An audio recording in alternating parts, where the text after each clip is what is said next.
राजनीति, इतिहास, संस्कृति की धरोहर अगर हिंदुस्तान के किन्हीं राज्यों में सबसे ज्यादा है, सबसे विशाल है, तो उनमें से एक राज्य है बिहार। और बिहार के मुख्यमंत्री नीतीश कुमार इस वक्त हमारे साथ हैं। नीतीश जी, बिहार में तो नीतीशे कुमार है, बिहार में बहार है। हमको पकड़ने इधर तो आई। हाँ, ले लीजिए। चलिए आगे बढ़िए ना, इस हम ही बोले। चुनावी मौसम के कई ऐसे जो स्लोगन्स होते हैं वो बाद में चुनावों के वक्त पूछे जाते हैं, लेकिन अगला सवाल 2013 में आपको ले जाना चाहती हूँ। आपने कहा था कि चाय तो मैंने कभी नहीं बेची, लेकिन मेरे पिता वैद्य थे, दवाई की पुड़िया बहुत अच्छी बनाता था, कोई फेंक भी दे तो गिर जाए लेकिन पुड़िया नहीं खुलती थी। ये सब हम अपने बारे में बताते हैं। जी, आप ही के बारे में। स्कूल से लौट करके आते थे, पेशेंट्स रहते थे पिताजी के सामने, तो पुड़िया बांधते थे, तो हम सीखे थे पुड़िया बांधते। वो तो एक नॉर्मल बात है। तो गठबंधन की पुड़िया क्या उतनी ही मजबूत बांध रहे हैं आप? उसकी चिंता मत करिए। हमने जो किया है बिहार के हित में किया है, और बिहार के हित में है। एक बात जान लीजिए, हम करप्शन से कॉम्प्रोमाइज़ नहीं कर सकते। 3 चीज़ से मेरा कॉम्प्रोमाइज़ नहीं हो सकता: क्राइम, करप्शन और कम्युनलिज्म। तो ऐसी परिस्थिति उत्पन्न हुई, भाई आप ही के मीडिया वाले तो हम ही से सवाल पूछ रहे थे कि जीरो टॉलरेंस से आपका करप्शन का अभी क्या कर रहे हैं। हमको तो आपने फोर्स किया, और जब फोर्स करके हम अलग हो गए और पुराने मित्रों के साथ हो गए तो हमको कह रहे पलटू है। कमाल है भाई आप लोग का। नहीं करते तो कहते करप्शन से कॉम्प्रोमाइज करता है, और जब कर दिए तो कहा पलट गया। चलिए पलटने दीजिए। सर, आप तो नाहक ही गुस्सा हो रहे हैं। एक बात, एक नहीं गुस्सा कहाँ हो रहा, हम तो प्रेम से बोल रहे हैं। मैं तो एनडीए के बारे में पूछ रही थी। मैं तो प्रेम से आपको बता रहा हूँ, प्रेम से बता रहा हूँ, चिंता मत करिए। हमको कभी गुस्सा नहीं आता, क्या गुस्सा करेंगे। जो बिहार की जनता इतना स्नेह रखती है, इतना प्रेम करती है, तो हमको क्या के लिए गुस्सा आएगा। गुस्सा तो उन लोगों को आएगा जिनको पसंद नहीं आता होगा कि जनता हमको प्रेम करती। इसलिए हमको नहीं गुस्सा आता, वो चिंता मत करिए। एनडीए बिल्कुल ठीक ठाक है, कोई चिंता मत करिए। और आपका ये जो कार्यक्रम है, ये डेवलपमेंट का कार्यक्रम, कहाँ इसके पॉलिटिक्स में पड़ गए हैं। डेवलपमेंट वाले इशू को सामने रखिए, कोई मतलब नहीं। ग्रोथ और डेवलपमेंट हम लोगों ने शुरू से काम किया है, और जनता जब तक चाहेगी काम करते रहेंगे। इधर भाई जनता मालिक है, कोई सत्ता में आता हो मालिक नहीं है। और हम पहले भी बोले, आपको भी बोल देंगे कि कुछ लोग सत्ता में आने के बाद अपने को मालिक समझने लगते हैं, और वही नाश कराता है, समाज का नाश कराता है, और अंत में उनका भी नाश कराता है।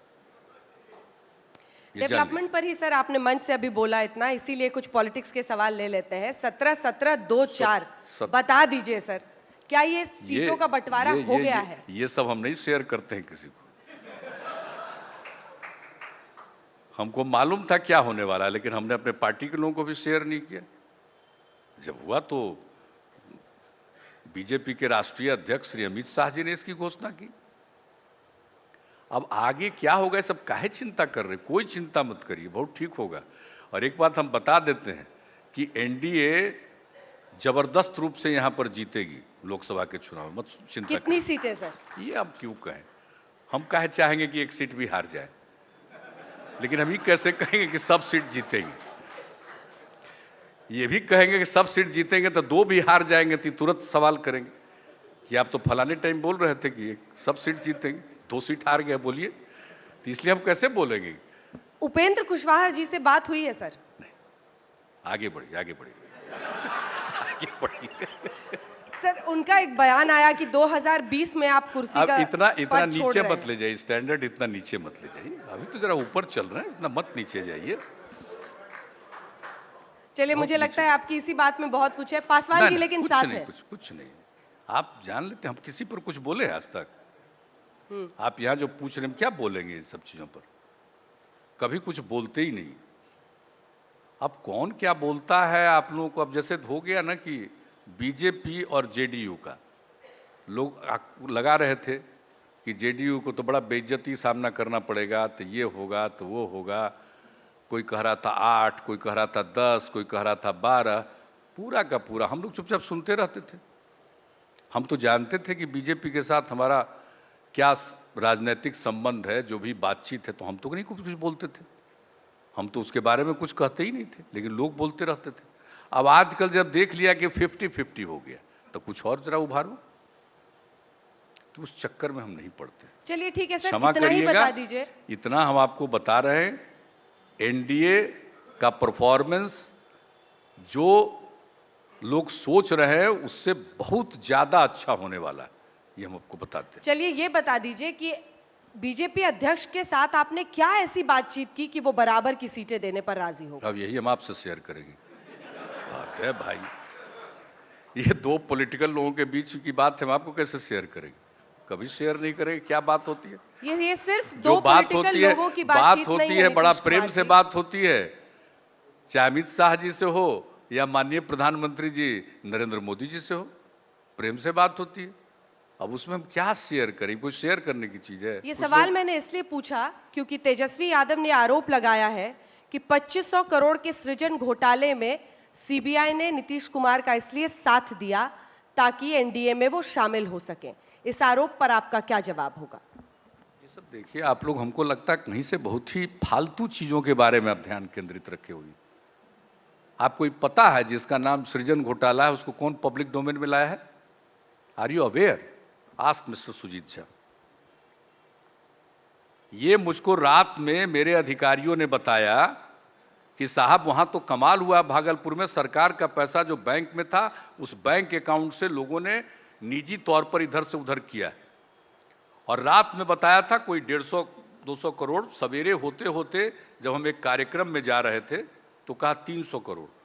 हमने पब्लिक डोमेन में लाया और उसी समय जब ये जानकारी मिली तो हमने यहाँ से फाइनेंस डिपार्टमेंट के जो अधिकारी होते हैं जो इन सब चीज़ों के अकाउंट्स के बारे में जानते हैं उनको भेज दिया, और यहाँ से और भी जो पुलिस के अधिकारी हैं उनको भेज दिया ताकि ठीक ढंग से उसको जांच में मदद करिए।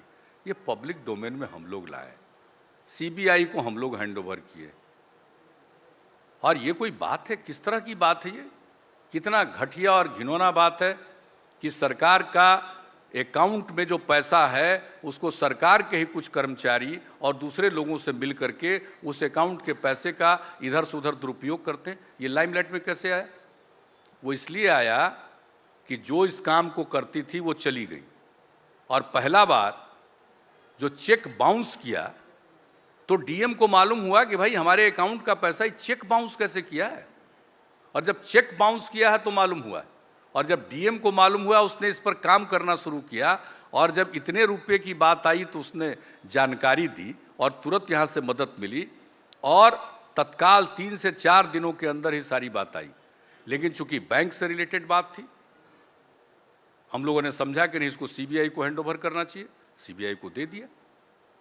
ये कौन है जिसको एबीसी नहीं आता है किसी चीज में? किसी को मालूम है कुछ? कोई चीज जानता है किसी चीज के बारे में?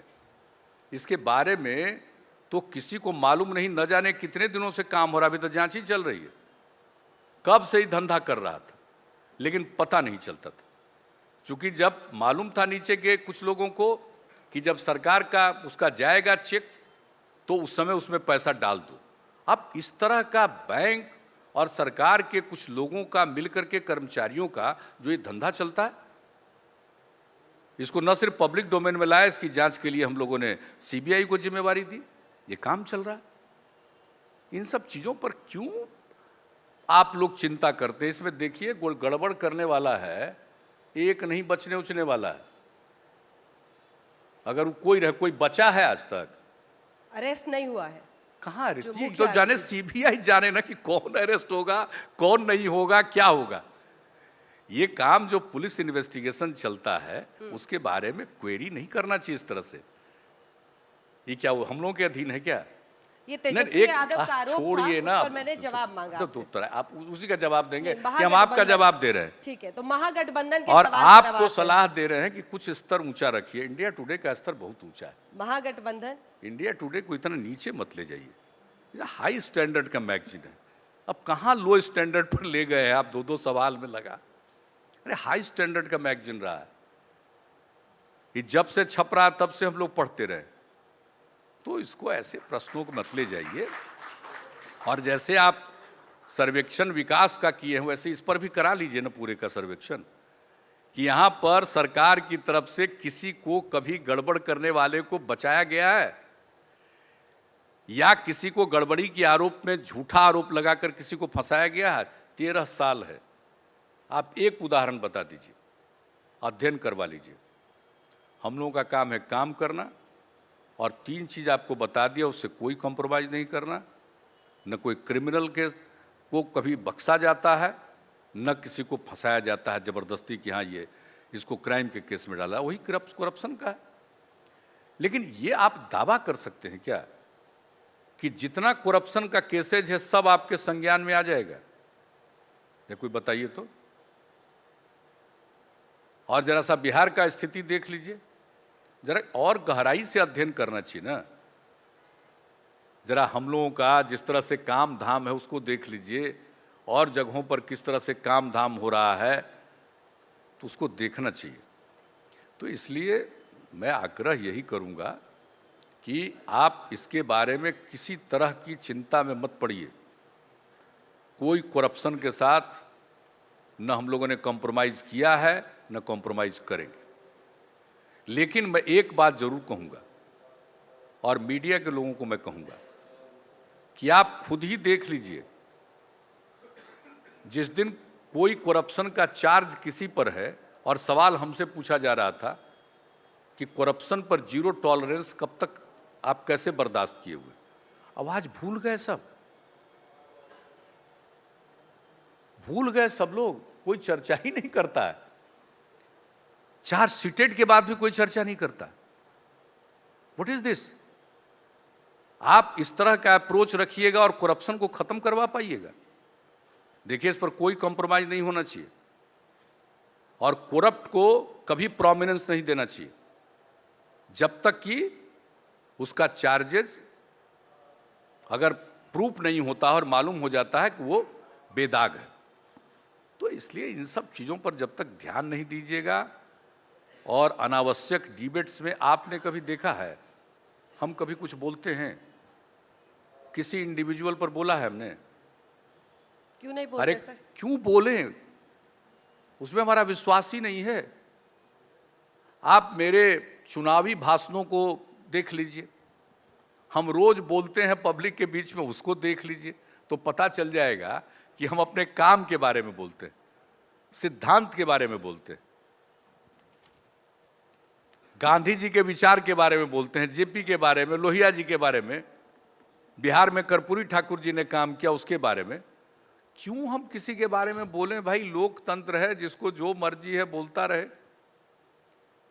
हम लोग यहाँ पर पहुंचे हैं कोई ऐसे ही, यहाँ हमारे मित्र सुशील जी भी बैठे हुए, हम लोग कहाँ से पहुंचे हैं? यहाँ छात्र जीवन से लगे लगे यहाँ पहुंचे। हम लोगों को कोई ऊपर से प्रोटेक्ट किया है या हम लोगों को कोई हाईलाइट किया है? कितना मेहनत हम लोगों ने किया है, तब जनता को इस बात का एहसास हुआ कि हम लोग काम करने वाले आदमी हैं, और हम लोगों को हुआ। आपको पता है, मैं अपने बारे में आपको बता दूं, आप कहते हैं लोगों पर क्यों नहीं बोलते, हम क्या बोलेंगे? 1977 में विधानसभा के चुनाव में लैंप पोस्ट जीत रहा था जनता पार्टी का, हम हार गए। आप जरा बताइए, लैंप पोस्ट जीत गया और हम लोग इतने एक्टिविस्ट थे उस मूवमेंट के, हार गए। तो उससे क्या फर्क पड़ता है? काम करते रहे, और जब जनता को रियलाइजेशन हुआ तो मौका दिया। दिल्ली में रह के काम कर रहे थे, लोगों को शुरू में रियलाइजेशन ही नहीं हो रहा था। इवन 2005 के फरवरी का चुनाव का रिजल्ट निकला, उसमें किसी को बहुमत नहीं था। हम लोग लार्जेस्ट अलायंस थे, लेकिन फिर भी बहुमत नहीं मिला। लेकिन उसके बाद देखिए 2005 में जब बिहार की जनता को लगा कि नहीं, इन्हीं लोगों की जरूरत है, तब से काम करने का मौका दिया। तो हम क्यों बोले किसी पर? प्लीज क्षमा कीजिएगा, किसी के वक्तव्य पर मेरी प्रतिक्रिया न पूछिए। क्योंकि हम इसमें विश्वास नहीं करते।